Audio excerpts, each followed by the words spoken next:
Quería hacer observar que durante mis estudios y el tema de tesis doctoral, que trataba de la pintura flamenca del XVII por España, y tenía dos formas de trabajo, una a través de documentos y otra a través de ver las obras existentes en museos, colecciones, etc. Resulta ser que, revisando las fuentes típicas, conocidas fundamentalmente del siglo XVIII, los nombres de Pons, San Bermúdez, Bosarte, Caíno, Bamonte, etc., son conocidos. Mi sorpresa fue que, a través de la lectura de ellos, encontraba a cada momento y frecuentemente el nombre de Jovellanos. Aparecía Jovellanos, que dice, Jovellanos me invita, Jovellanos comenta, etc. Jovellanos, para nosotros generalmente lo conocíamos más dentro del campo de la literatura, de la política, de la economía, del mundo jurídico, la agricultura, etcétera, ¿no? Pero Jovellanos aparecía constantemente vinculado al arte en un sentido realmente sorprendente y con figuras muy destacadas. Recuerdo el nombre de Crayer, que apareció en Pons y en San Bermúdez, un pintor, unas pinturas que existían en San Francisco de Burgos, y veo que todo esto está tomado de Jovellanos. Me encuentro en Jovellanos cuando lo leo en sus diarios y me quedé sorprendido de ver la cantidad de observaciones y los juicios críticos, fijándose en las firmas, en la iconografía, en el estado de conservación. No solamente se conformaba con eso, sino recurría a los archivos para identificar más las cuestiones. Me quedé admirado porque eran los juicios y las observaciones de un hombre verdaderamente entendido y verdaderamente colosal en todos los sentidos. Las imágenes y sus observaciones veía que pasaban a ser comunicadas y las enviaba luego a sus colegas, amigos de otros ministerios, advirtiendo del mal estado de aquel o cual monumento, de aquel o cuales cuadros, un acierto impresionante. Yo pensé a mis adentros, si nosotros nos encontrábamos hoy día con un ministro de Agricultura, de Industria, un director general, que pasara por los campos, viendo las carreteras y viendo los bosques y la agricultura, que se encontrara con una obra de arte en mal estado y avisara de aquella situación lamentable y urgiera y provocara y urgiera por su bienestar. Era realmente admirable. El caso es que me puse a leer los distintos diarios y fue realmente sorprendente. En cada momento me encontraba observaciones impresionantes. Las notas que recogía de Castilla, del norte, La Rioja, de Asturias sobre todo, incluso cuando fue prisionero en Mallorca, encontré con observaciones que entretuvo el tiempo, dedicarse a hablar de la Cartuja de Valdemosa, del Castillo de Berber, etcétera, etcétera. Escritos y observaciones asombrosamente críticas para mí. Me encontré que incluso decoró su celda con una gran elegancia, propia realmente de una personalidad exquisita. Pero sobre todo, encontré en las figuras de Pons y de Sean que envía los estudios que ya he avanzado y sus observaciones. Pero esas observaciones que envía, que uno puede pensar que son detalles que a un amigo de otra especialidad envía unas notas que pueden ser útiles, en una serie de cartas no. Son verdaderos estudios sorprendentes que envían y agradecen. La carta por ejemplo, la carta que le escribe a Pons a Jovellano agradeciendo todo aquello que había recogido en León y en Oviedo, en San Isidoro y en San Marcos es realmente admirable.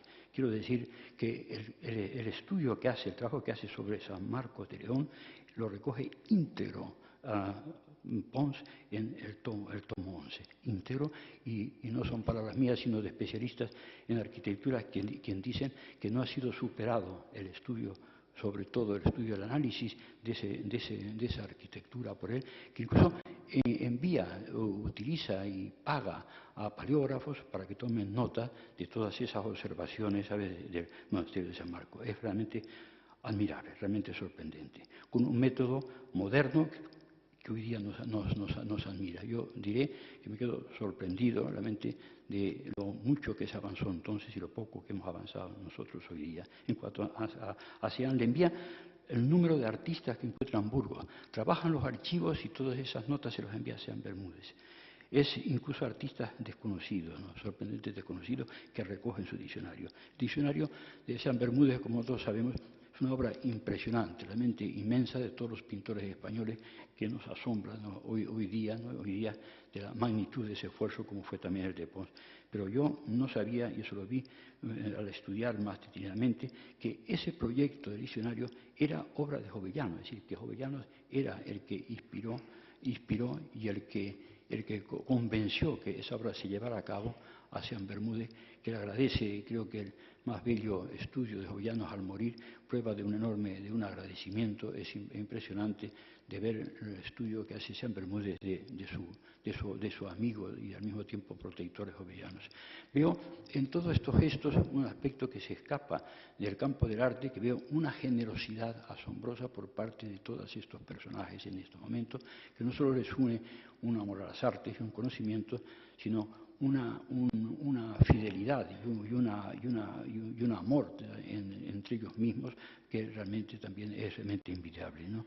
En fin, nos encontramos ante un individuo capaz para la ciencia y las artes, y esto está resumido en unas palabras que están muy bien recogidas del mismo Sean, que dice textualmente: no deja de extrañar que un sujeto tan ilustrado en ciencias como Jovellanos lo esté también en las bellas artes. Y no sabemos, y yo me pregunto, que no sé qué, que eso me sorprende, la dimensión de todo aquello. No se puede hablar de un aficionado como generalmente se suele decir. Yo, si hubiéramos tiempo suficiente, era para leer algunos trozos de los diarios, ¿no?, que envía a sus amigos en vivo, una brillantez, una profundidad y una precisión y una ambientación no solamente de las obras de arte que ve arquitectura, escultura y pintura por igual, sino mismo la ambientación histórica y también la ambientación del medio y del espacio y del paisaje. Yo podría poner, por ejemplo, la visita que hace a San Zoilo de Palencia, cómo describe todos los cuadros que ve, recoge las firmas, pone las medidas, la iconografía, es realmente impresionante. Pero esto no es un detalle anecdótico, porque así esto se repite cantidades de veces y en muchas ocasiones. Quisiera recordar que me ha impresionado en cuanto a la cuestión que trata en Palma de Mallorca sobre el coro. Le escribe José Barberi, es un canónigo, inquieto por la conveniencia, la disposición de los canónicos en destruir el coro de la catedral para conseguir una amplitud mayor en la nave. Aquí encontramos que Jovellanos responde, y repito que es admirable, las frases no las tengo, pero algo así con un sentido de modernidad y con una genería, que eso significa el mutilar, el farsear, un testimonio histórico realmente de un día. Es asombroso que este hombre en el siglo XVIII dice algo que no tuvieron valor de decir, es decir, en el siglo XX, ante la disposición o el clima que se creó de ampliar también las iglesias y destruir o apartar o aniquilar los mismos coros, como ha sucedido en nuestro tiempo. Realmente, sobre las bellas artes, un discurso precioso en el que él dice que no pretende la excelencia, hay una nota de gentileza y de humildad en todo aquello. Dice una frase, cuando habla sobre todo esto, una frase exacta que nos habla también de su personalidad. Dice: no cito ni comparo artistas, porque no es mi ánimo denigrar a ninguno, ¿no? Cuando habla de las eminencias en las artes, que son pocas, pero que en realidad son provechosos los pintores medianos. Nos habla incluso de que los ricos pueden tener grandes obras, pero también los pobres deben de conservar y procurar en una parroquia una obra, por muy humilde que sea, mantenerla, incluso que algunas estampas son también interesantes para una salita. Y termina diciendo textualmente: más necesarios a las naciones que las obras sublimes. Sin un buen gusto jamás prosperará una nación, son palabras exactas suyas. La cuestión de las relaciones de Goya con Jovellanos, una ocasión tuve ocasión también de escuchar, y parece ser que aquí no le dieron importancia a este tema, en un momento que se cruzó, ¿sabe?, este asunto. Las relaciones son muy fuertes y muy sólidas. El retrato que hizo de Jovellanos, que todos conocemos, y es una lástima no poder tener tiempo para poderlo proyectar y poderlo recordar, es un retrato en que el alma de Jovellanos consigue influir en el mismo pintor. Es una obra realmente excelente, que está en la mente de todos, que capta el estado de ánimo de este hombre en aquellas fechas, 1798, en que se ve preocupado, porque se ve en cierta medida que tiene que encargado de la reforma del país. Es realmente una obra realmente sensible, ¿no?, que justifica y se habla de la influencia de la melancolía, de Durero y tantas obras de ese tipo, que se ve una repercusión en el sueño de la razón de los mismos grabados, pero yo me he permitido encontrar el grabado que debe de haber servido de fuente de inspiración, un grabado de un tal Cosby Jackson, que publica la señora Peman, una de estas investigadoras, que tuvo ocasión de revisar las fuentes, de las fuentes y los estudios en Cádiz de la casa de Sebastián Martínez, donde estaba este grabado que está reproducido en el archivo de español en los años 70. Realmente pienso que la influencia de Jovellanos y la amistad está justificada, y el amor que se ve en ese retrato donde despliega todos sus sentimientos, un hombre sólido y árido como es también el mismo Goya. Jovellanos hay más. Jovellanos es el que consigue el encargo de San Antonio de la Florida. Jovellanos habla del estilo frecuentemente de Goya, que es extenso, son muchas las citas, pero quería observar que no solo se conforma en las descripciones, sino que habla de la fuerza de la obra de Goya, de la furia, incluso aspectos que reconoce y comprende el expresionismo que almacena su pintura. Es el que le indica que una proyección hacia el siglo XVII, generalmente se mantienen como en un neoclasicismo, y encontramos que Goya la visión a Velázquez, vemos el mismo Carlos IV, que mantiene el mismo concepción de estípite del retrato de Velázquez, de Felipe IV. En fin, toda esta serie de aspectos se ven, ese mismo realismo profundo, etc. Y si encontramos también, hablé también que esa obsesión por la realidad es común en los dos, y también la responsabilidad social. Encontramos que las costumbres populares que encontramos en los trabajos sobre los espectáculos de Jovellanos, los encontramos reflejados en las corridas de toros, etc.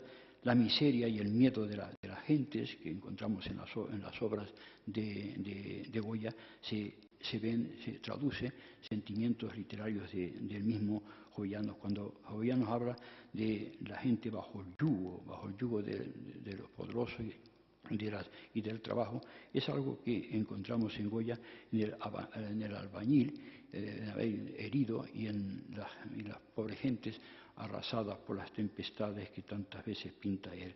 Incluso hasta de esa vanidad del linaje que satiriza, que en la sátira de Ernesto escribe Jovellanos, lo encontramos en los caprichos 31 y 50 de Goya. En fin, muchos aspectos podían traerse a colación. Yo no sé si es recordar también un aspecto de íntima conexión y reconocimiento de sus varías, de la varía de Goya y el reconocimiento de Jovellanos de su criterio, está en el trabajo que hace Jovellanos, que dedica a las meninas, ese boceto que él tiene, que en cuanto a estudio literario, en cuanto a estudio científico, es realmente imponente. Lo tenemos en el Ateneo, lleno de críticas y de citas que nos asombran. Por lo menos a mí me asombra la capacidad de percepción. Esto que nosotros creemos que es nuevo, que es de los nuevos del siglo XX, el estudio de la perspectiva aérea, todo eso lo encontramos en Jovellanos maravillosamente escrito. Pero aquí lo que me interesa en estos momentos es de ver que Jovellanos recurre, dice que le pregunten, o que a Goya, que le ha consultado, Goya mismo dice que este boceto tiene más espontaneidad incluso que el original. Y vemos que esto también lo recoge el mismo San Bermúdez en su diccionario cuando habla de las meninas. Incluso añade San Bermúdez que él tiene un dibujo que le hizo Goya del mismo boceto, no de las meninas en grande, sino del boceto. Quiere decir que todos estos hombres, cómo se encuentran unidos y cómo nos sorprenden por la capacidad realmente y el conocimiento que inspiran toda su obra. Las meninas, pequeñas meninas, no es asunto en que podamos encontrarnos ahora, es un tema que está en polémica, no sé si hoy día ha salido publicado en el Congreso, uno de los congresos de 5 o 6 años, congresos internacionales, con otras obras discutidas de Velázquez, como la Rufina y la Inmaculada, hace unos años, sobre este tema de que por sí merece una atención tuve que tratarlo en Gijón hace 6 o 7 años en el Instituto de Jovellanos. También quería observar otro capítulo de él, es como coleccionista. Como coleccionista también se han hecho algunos estudios, algunas exposiciones sobre él, bastante importantes. Quería hacer observar que en cuanto al contenido, y lo que ha llegado a nosotros, la mayoría tiene 4 o 5 obras de Goya, además de los suyos, de Mengs y de Valleu, pero se ve que la preferencia de él son obras del siglo XVII, dentro del mismo siglo XVII, es lo que más le parece que le gusta. Es una colección modesta que la puede conseguir un hombre trabajando, ¿sabes?, en sus trabajos, no puede competir con la de Iriarte y algunos otros de sus amigos. Es importante los dos Velázquez, uno que es cierto y otro es dudoso, es de Carreño, de Reni, de Bassano, de Vaccaro y de Sassoferrato. Es hombre religioso, tiene obras de temas religiosos, y las tristes pérdidas de los dibujos que siempre tenemos en la mente, que se perdieron en la última guerra mundial. Yo quería sintetizar algunos aspectos, no sé si me estoy avanzado ya, entonces lo voy dejando, ¿no?, en algunos aspectos aislados sobre sus vinculaciones y personalidad que en el arte, que creo que con esto da idea de su presencia, que tiene de un merecedor capítulo en cuanto a su intervención en el mundo de las artes, ¿no? Muchas gracias. Tiene la palabra la ministra.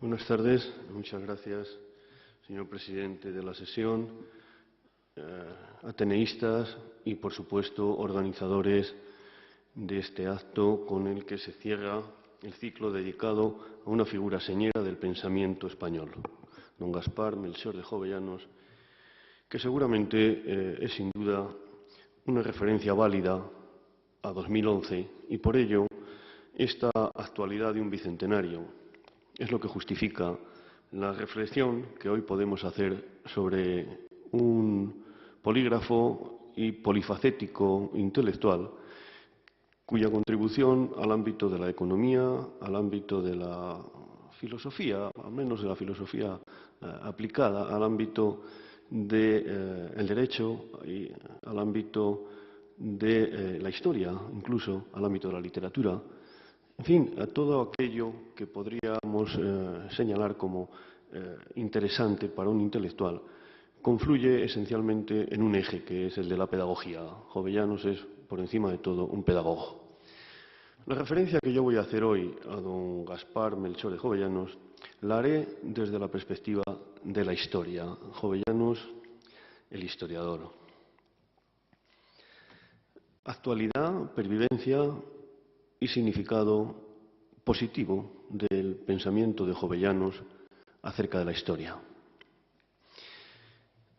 En 1779, el 16 de abril, era elegido académico de la Real Academia de la Historia Jovellanos.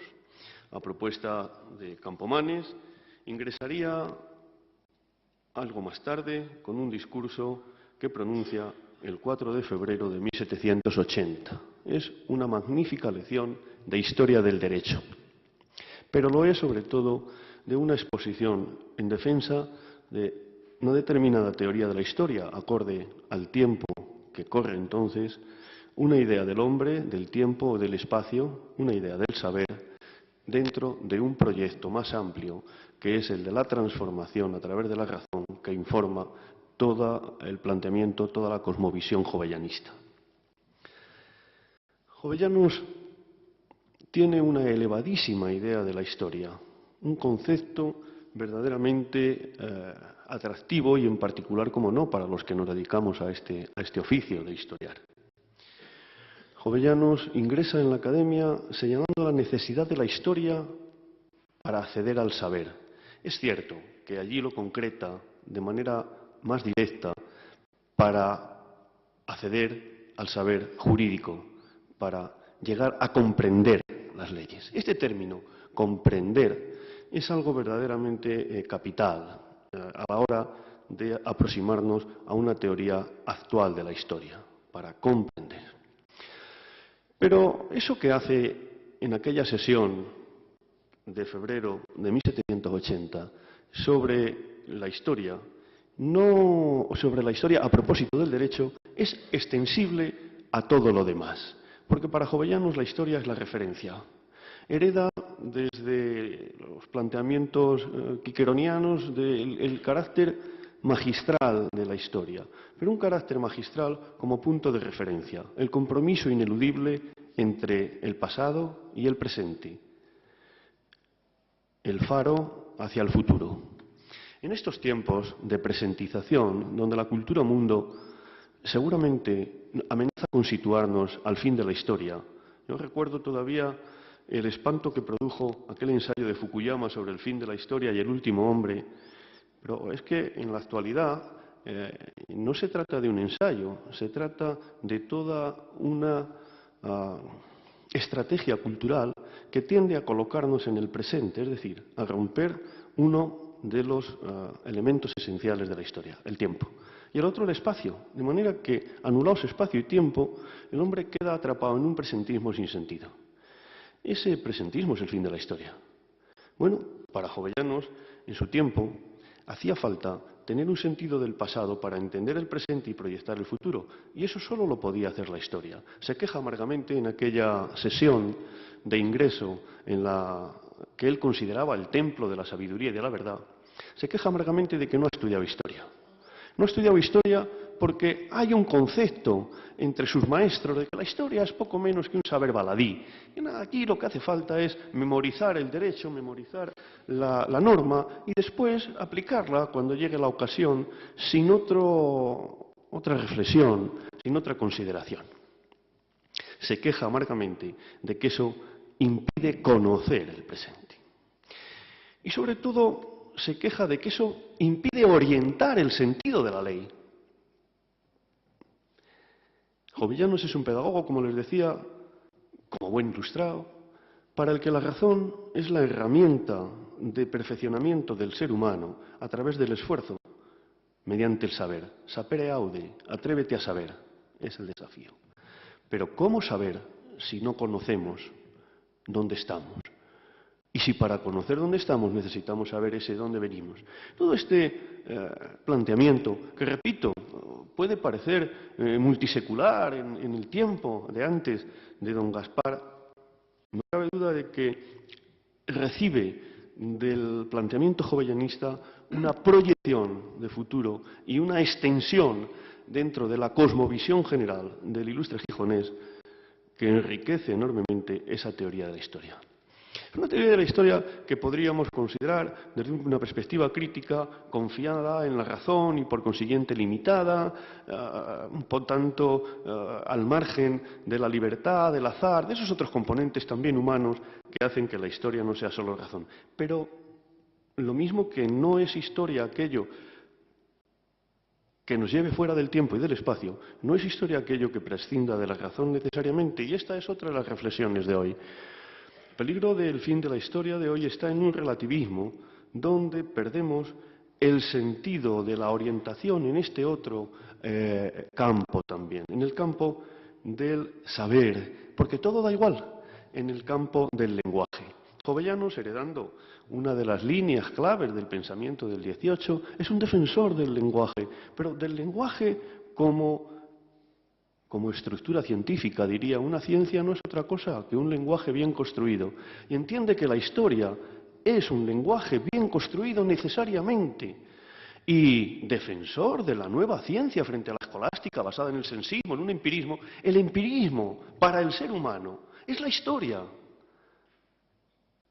La valoración de Jovellanos de la historia es verdaderamente atractiva en este mismo momento de frontera también, entre dos épocas, cuando tenemos la sensación de que algo acaba y si repitiéramos el pensamiento orteguiano tampoco acertamos a saber bien exactamente a dónde vamos.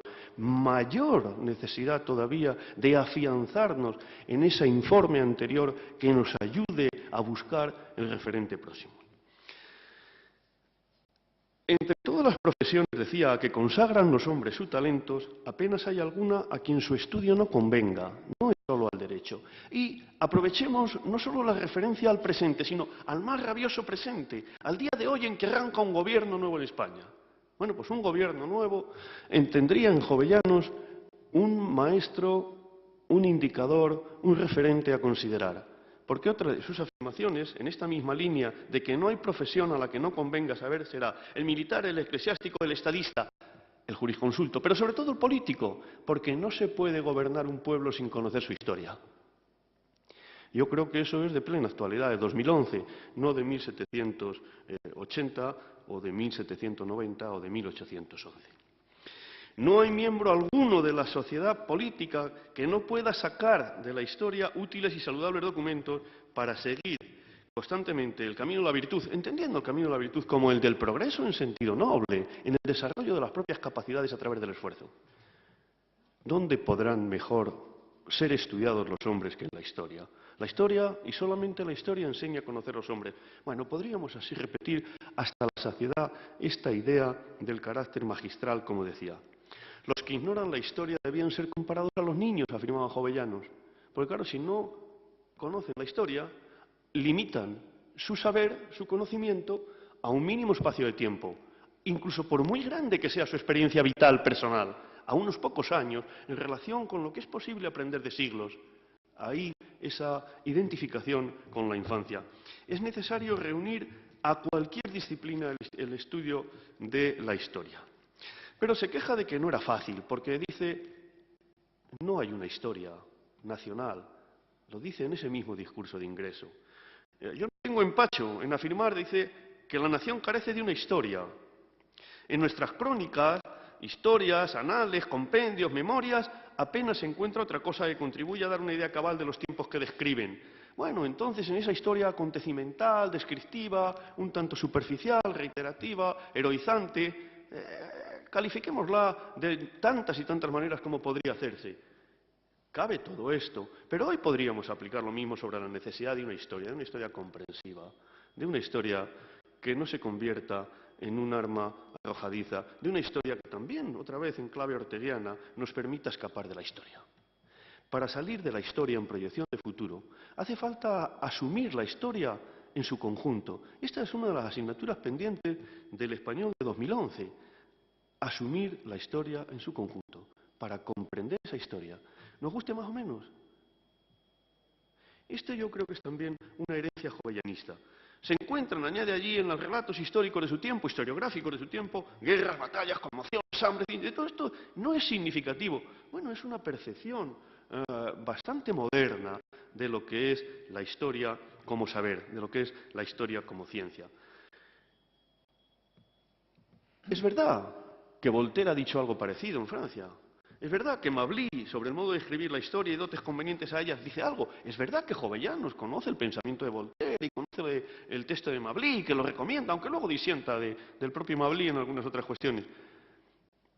Está claro que es un hombre que tiene conocimientos al día de lo que es entonces la reivindicación de una historia que en aquellos momentos llama nacional. Nacional no en el sentido político desarrollado después en el XIX, sino más bien cultural, más bien capaz, repito, de hacer comprensible el presente. Él, Jovellanos, pedagogo, defensor de la educación como herramienta de transformación, como camino, digo, del progreso, necesariamente insiste en este carácter de la historia. La historia enseñará a conocer a los hombres, a gobernarlos, a dirigirlos, pero al propio hombre a comprenderse. Y añade algo que luego repetirán otros académicos, como Zaragoza, como Labra, o como tantos otros al correr del tiempo, en la misma casa de la historia, en la misma casa de Clio. Y dirá, es más importante para un país que el hombre de la calle sepa historia, que el que sepan incluso todos los profesores, catedráticos o a cualquier otro que se dedique profesionalmente al ejercicio de la historia. Es necesario que la historia sea un saber popular, que la historia sea un saber social, porque ese hombre, a través del conocimiento, alcanzará un mayor grado de libertad. Tenemos el tiempo que nos obliga a hacer unas referencias bastante breves, bastante sintetizadas, pero voy a pasar a otro punto que también creo que tiene vigencia perfectamente hoy. La necesidad del lenguaje a la que aludía antes. No podemos tener una ciencia no podemos tener un conocimiento, no podemos tener un saber, escalas diferentes, seguro, en la teoría, que no se basen en un lenguaje estricto, riguroso, útil. La realidad, en este sentido, es verdaderamente aterradora. El lenguaje es la expresión de esa misma falta de construcción científica, de esa misma falta de rigor en la concepción, en la percepción de nosotros, el ámbito a ese relativismo que nos lleva hasta el extremo de que todo da igual, pero a la vez a la tragedia de constatar que no todo da igual. Esa yo creo que es la lectura del Jovellanos, como digo, más próximo a lo que es el actual. Pero dice aquí entre dos épocas, y entonces quiero hablar también de esas dos épocas. Jovellanos es el ilustrado, Jovellanos es el hombre de la razón, Jovellanos es el hombre de la reforma, Jovellanos tiene un proyecto político, tiene un proyecto de transformación de la sociedad española, de modernización de la sociedad española. Y ese proyecto es el proyecto racional, es el proyecto del orden, es el proyecto del equilibrio, es el proyecto del rigor, es el proyecto estructurado con una lógica cerrada que obedece a lo nomológico deductivo que dimana de la Ilustración. Perfecto. Y eso hoy, repito, podríamos criticarlo. Él, a mediados de los 90, es el hombre que todavía es capaz de defender ese modelo para la transformación de España. Y, sin embargo, va a vivir, no como teórico, sino como protagonista, la otra época de la historia de España en ese momento. La época de la pasión, la época de la revolución, la época de la agitación, la época en la que todo aquel universo equilibrado, ordenado, se le escapa. Es el reformista convencido de la necesidad de la modernización de España, pero a la vez es el hombre que, como todos los ilustrados, siente un verdadero rechazo por la violencia de la revolución. Violencia y anarquía como manifestaciones externas, como parafernalia de la revolución, asustan verdaderamente a Jovellanos. Y aquí está su propia tensión emocional, su propio testimonio vital, su propia referencia como persona, como protagonista de la historia de un momento que no acaba de entender en toda su dimensión, que por una parte le impulsa a tomar el protagonismo en un proyecto político desde la constitución de la Junta hasta la convocatoria de Cortes y poco después, y sin embargo se ve desbordado por los acontecimientos. Un proyecto político que le lleva a rechazar las ofertas de una modernización en clave ilustrada que se compaginaban bien con su pensamiento. Jovellanos rechaza las ofertas de José I, rechaza la oferta de Sebastiani, rechaza la oferta que le viene del mundo bonapartista, que entraría simétricamente en relación con su pensamiento. Y sin embargo, se coloca en el campo del que teme la deriva que está tomando. Ese testimonio, ese sacrificio personal, yo diría que martirio intelectual y espiritual de Jovellanos de los últimos meses de su vida, es el mejor exponente del intelectual comprometido, del intelectual verdaderamente operativo. El modelo jovellanista no se concreta, no es un imposible, pero no es posible en ese momento, lo cual no quiere decir que no fuera deseable. Jovellanos sale de Cádiz y vuelve desterrado a su Asturias natal, como tantas veces. Jovellanos es un asturiano de idas y vueltas, no un asturiano de ida y vuelta.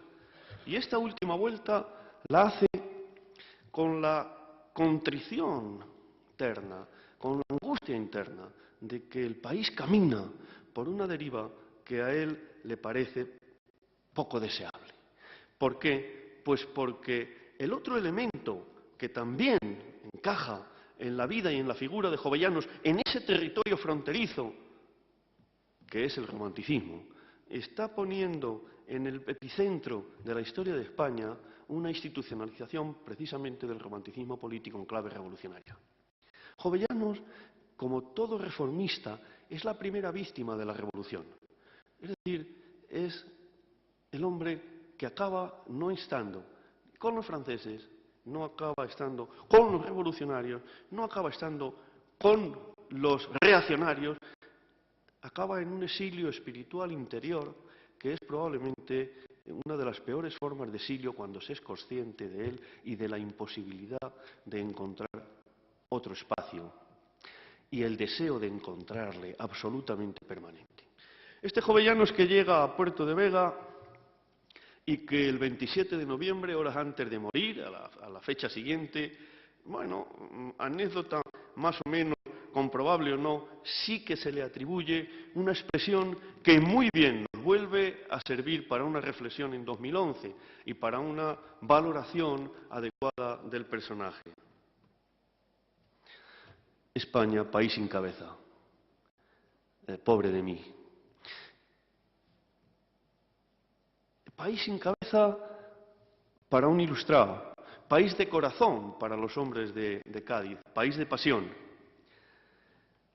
Pobre de mí es algo más que una expresión personal. Es la manifestación de esa angustia por el país que ha querido reformar y que, en última instancia, contempla cómo camina por una vía convulsa, por una vía que abre la confrontación posterior entre liberalismo y reacción que va a marcar las décadas siguientes del 800 español. Don Gaspar Melchor de Jovellanos es un español que sueña una España deseable, un español que sueña una España moderna, una España que garantice la libertad, que garantice el progreso a través de la ley como jurisconsulto, que garantice el desarrollo del ser humano individual y colectivo, enriqueciéndole a través de un modelo pedagógico. Llama al esfuerzo, llama a la construcción de ese país a través del desarrollo de las capacidades individuales y colectivas. Ese legado jovellanista yo creo que está perfectamente vigente en 2011, lo estaría en 1911 y muy probablemente lo esté en el 2212. Muy probablemente, mientras el hombre siga siendo el producto de esa doble componente entre la razón y el azar, entre la razón y la pasión, entre el mundo de la lógica, de la ilustración y aquel otro pascaliano de que el corazón tiene razones que la razón no entiende. Tal vez eso ya era otro tiempo anterior a Jovellanos. Yo creo que en un momento como el que vivimos, esa llamada a la modernización, esa llamada al esfuerzo, esa llamada al enriquecimiento individual y colectivo a través del desarrollo de las capacidades, es una parte optimista. Y la otra es la advertencia histórica de que la algarada, de que la demagogia, de que la violencia necesariamente no suponen otra cosa que un retraso en esos procesos de modernización. Don Gaspar Melchor de Jovellanos vive dos tiempos. Vive el tiempo de la lógica, vive el tiempo de la ilustración, vive el tiempo del romanticismo. Naufraga probablemente, como digo, a título personal, existencial, en esa tarde del 28 de noviembre de 1811 en Puerto de Vega. Pero el pensamiento jovellanista, desde el punto de vista de mi modesto entender como historiador, sigue hoy perfectamente vivo, sigue siendo perfectamente llamativo, sigue siendo perfectamente útil y creo que en este sentido es la mejor contribución que yo podía hacer en referencia a la actualidad de un bicentenario al hombre llamado a soñar una España que no pudo ser, como digo, en el momento, pero que sí era deseable. Muchas gracias.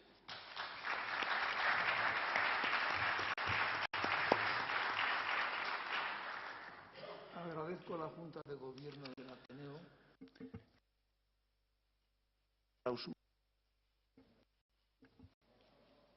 este ciclo de conferencias dedicado a conmemorar el bicentenario de la muerte de don Gaspar Melchor de Jovellanos.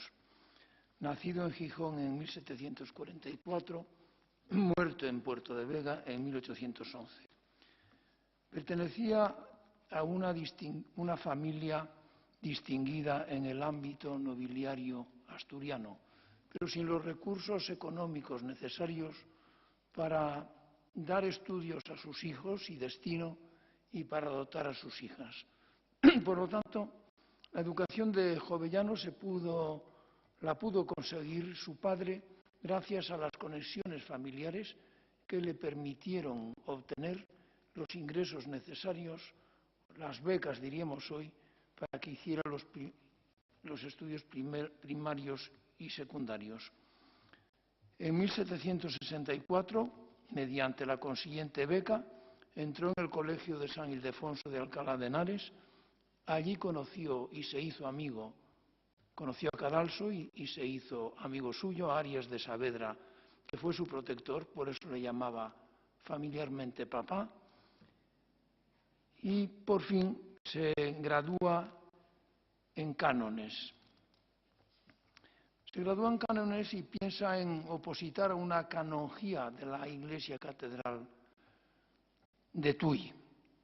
Para dirigirse a Tui pasa por Madrid y asiste a la tertulia de Campomanes, y entre Campomanes y Saavedra le convencen de que no se destine. Campomanes se da cuenta enseguida de la inteligencia natural de Jovellanos, de su ingenio, de su preparación, la que pudo haber obtenido en Alcalá, y le convencen de que se dedique al foro e influyen para que pase a Sevilla como asistente, que pase a Sevilla como alcalde del crimen de aquella audiencia, 1767.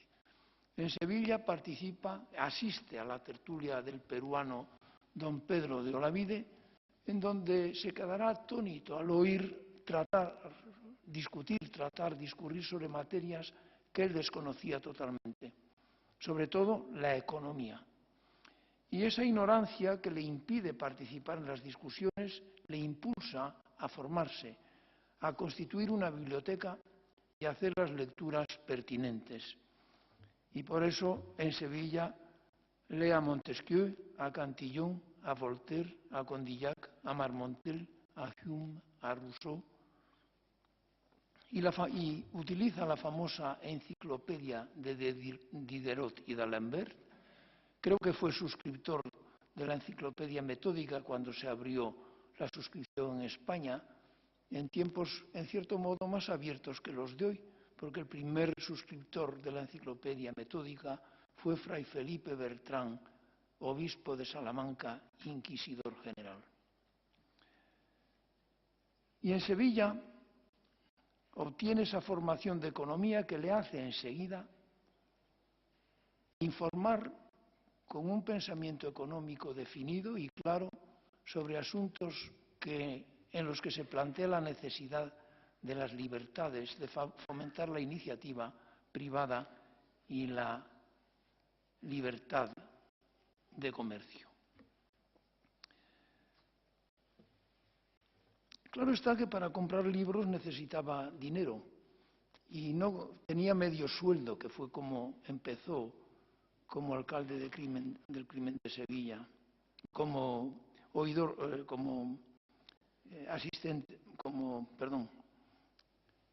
alcalde del crimen de la audiencia de Sevilla. Y por eso escribe a Campomanes, utilizando la astucia, señalándole que recibe cartas del tío Sumiller todos los correos, porque el tío Sumiller era nada menos que don José de Miranda, Sumiller de Corps de Carlos III, y por lo tanto la persona más próxima e influyente sobre el monarca, aunque don José de Miranda, a quien Carlos III hizo duque de Losada, jamás influyó sobre el rey, recomendándole a nadie. Por eso a Campomanes no le constaba, y de hecho, gracias a esas conexiones, también consigue que pasara a Madrid como alcalde de Casa y Corte en 1778. Después de haber estado en Sevilla durante 9 años, ciudad en la que recibió la información que luego utilizó tanto en los diversos informes y muy especialmente en el informe sobre la ley agraria. Fue nombrado miembro del Real Consejo de las Órdenes Militares y completó su formación como jurista y como político. A su formación teórica unió la práctica que le daba pertenecer a un Consejo Real y ser alcalde de Casa y Corte. Antes de que se publicara La riqueza de las naciones, ya abogó en Sevilla, en 1774, por la libertad en el comercio de productos agrícolas, al tratar de la libertad de venta y exportación de aceites. Y señala que el bajo precio de un bien anuncia su escasez, el alto precio es heraldo de la abundancia. ¿Por qué el bajo precio anuncia la escasez? Porque el bajo precio dejará de estimular a posibles inversores que se dediquen a producir un bien cuyo precio es bajo. El alto precio, por el contrario, estimulará a inversores que se dediquen a producir un bien que proporciona ganancias y, por lo tanto, aumentará la producción gracias a esas decisiones libremente adoptadas por quienes deseen o tengan vocación de emprender. En 1785, ya en Madrid, informó sobre el libre ejercicio de las artes. Exalta en este informe el derecho de las mujeres al trabajo, ya que tengan libertad para que se dediquen a aquellas actividades que quieran, a cualquier clase de trabajo, sin limitación alguna. Señala que no se debe de encerrarlas, que las mujeres no deben de estar ociosas y los hombres no deben de colaborar a la ociosidad de las mujeres, porque eso significa fomentar la idea de la debilidad de las mujeres y de su incapacidad para dedicarse a determinados trabajos. Solicita e insiste en la conveniencia de suprimir, de abolir los gremios por sus ordenanzas opresivas de la libertad, porque había gremios que no permitían la entrada de las mujeres en la corporación, y exalta el derecho de trabajar para vivir, que es un derecho absoluto. El derecho a la libertad de trabajo es el más firme, dice Jovellanos, el más inviolable, el más sagrado que tiene el hombre, ya que es imprescindible trabajar para vivir. Exalta la libertad, que las leyes se limiten a favorecer y a garantizar las libertades individuales, defiende el derecho de propiedad. En su dictamen sobre las minas de carbón de Asturias en 1789, insiste en que el derecho de explotación de los yacimientos pertenece a los propietarios del suelo. Y la ley agraria también es el famoso informe es una exaltación de la libertad. No más leyes, no hace falta otra ley agraria, no más leyes. Lo que sí hace falta es derogar las que entorpecen y limitan la libertad individual. Y ahí se queja de la amortización de tierras por un planteamiento que tengo que decir, claro, porque yo como economista no solamente exalto el valor de defender la libertad, que por supuesto creo que fue fundamental en su momento y tuvo sus repercusiones, pero también tengo que señalar deficiencias por falta de observación inteligente de las realidades agrarias.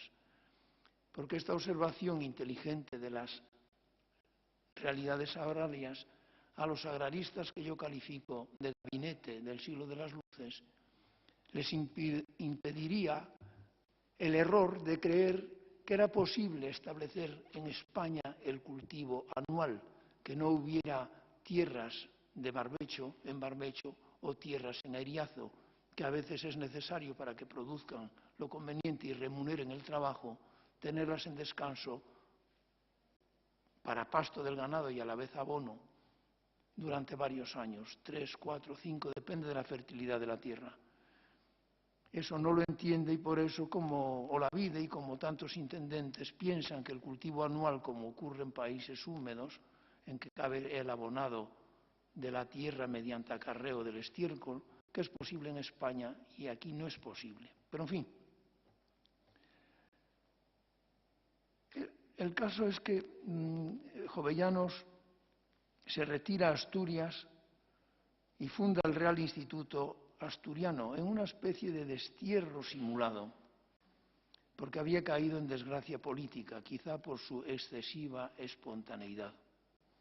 Pero Godoy, que tiene conocimiento de Jovellanos por Cabarrús, piensa en él como ministro de Gracia y Justicia. Con un equipo de gobierno que no está convenientemente estudiado, los móviles ni el trasiego de ideas que se formularon por entonces, de 1798 establecer en España lo que parece que denominaron el grupo que se formó directorio monárquico, es decir, un gobierno que estableciera las reformas convenientes para que en España se consiguieran esas reformas no al modo revolucionario y sangriento de Francia, sino de manera progresiva. Hay un biógrafo poco conocido de Jovellanos, que fue amigo suyo, Manuel María de Acevedo y Pola, que habla de la falta de tacto como ministro de Gracia y Justicia que tuvo. Dice, daba mucho valor a cosas insignificantes respecto al gran plan de reforma para el que se le había llamado. En efecto, no tuvo modales cortesanos. También Pola lo señala, porque era costumbre que cuando había alguna vacante, y el Ministerio de Gracia y Justicia eran cargos que podía el rey determinar, solían recibir recomendaciones y Jovellanos jamás aceptó alguna, ni siquiera que fuera de la reina, porque una que le hizo, es anécdota pero refleja el personaje, una que le hizo de alguien para un puesto, no recuerdo cuál, él dijo, ¿y dónde estudió Derecho? Y la reina le contestó, en la misma universidad donde tú has estudiado cortesía. Esas recomendaciones tenían efecto cuando la persona merecía el cargo, pero si no lo merecía, con una carta o unas palabras a los reyes o a las damas de la corte que hicieran la recomendación era suficiente. Pues quizá estas cosas y otras que no son conocidas determinaron el exilio de Jovellanos, un nuevo exilio a Asturias, dedicándose allí a perfeccionar el Instituto Asturiano. Pero cae en desgracia nuevamente y en enero de 1801 es desterrado a la Cartuja de Valdemosa, Mallorca, y allí hizo estudios de botánica, luego pasó al castillo de Belver, que describió de forma muy inteligente. Por fin, el 5 de abril de 1808 obtiene la libertad, se detiene en Jadraque, espera allí acontecimientos, se le ofrece por José Bonaparte el ser ministro de Interior, lo rechaza, y pasa a Sevilla con motivo de la convocatoria a Cortes en 1809. Es muy importante el dictamen de Jovellanos en aquella coyuntura trágica, cuando se convocan Cortes y se piensa en una Constitución. Él piensa que una reforma constitucional exigía saber y prudencia, no ensayar nuevas y peligrosas teorías. España tenía su propia Constitución, insiste en ello, tenía su Constitución histórica, una Constitución no escrita y leyes que limitaban el poder del rey, el poder del soberano.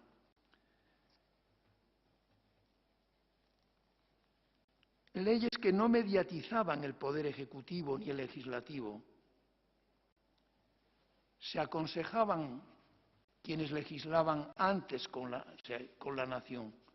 Por lo tanto, era necesario para él restablecer esa Constitución histórica, perfeccionarla, poner en vigor leyes que habrían caído en desuso, perfeccionar otras de las que constituían esa Constitución histórica, que era no otra cosa que el conjunto de leyes fundamentales que fijaban los derechos del rey y los de los ciudadanos, y también los medios de preservar estos derechos. Cabía perfeccionar esa Constitución, esas leyes fundamentales, restablecer las que alterara el transcurso del tiempo, porque temía que en España pudiese ocurrir lo que en Francia, en donde se había hecho, son palabras textuales suyas, hecho y aprobado una Constitución en pocos días, contenida en pocas hojas y con muy pocos meses de duración, mientras la guillotina del terror cortaba rápidamente las cabezas altas y bajas de aquella desgraciada nación. Él quería una solución a la inglesa. Tampoco hay constitución escrita en el Reino Unido y es de todas las democracias la que menos convulsiones ha sufrido. Pues bien, no pasó en España lo que recomendaba Jovellanos. Se hizo una constitución que tuvo vida muy corta, fue suprimida en 1814, restablecida en 1820, abolida de nuevo en 1823 y hasta el gobierno de la reina María Cristina, como reina gobernadora, no volvió a haber una verdadera Constitución. En resumen, y como recapitulación, destaca Jovellanos por ser defensor de la libertad, por ser defensor de la libre iniciativa y de las tradiciones y de las reformas graduales, siempre temeroso de los efectos de los cambios rápidos, sin meditar previamente las posibilidades de que esos cambios rápidos produzcan o tengan consecuencias no deseadas ni deseables. Fue, por lo tanto, Jovellanos, como síntesis, un gran hombre de ciencia, un eminente europeo del siglo de las luces y ejemplo para todos desde entonces. Muchas gracias.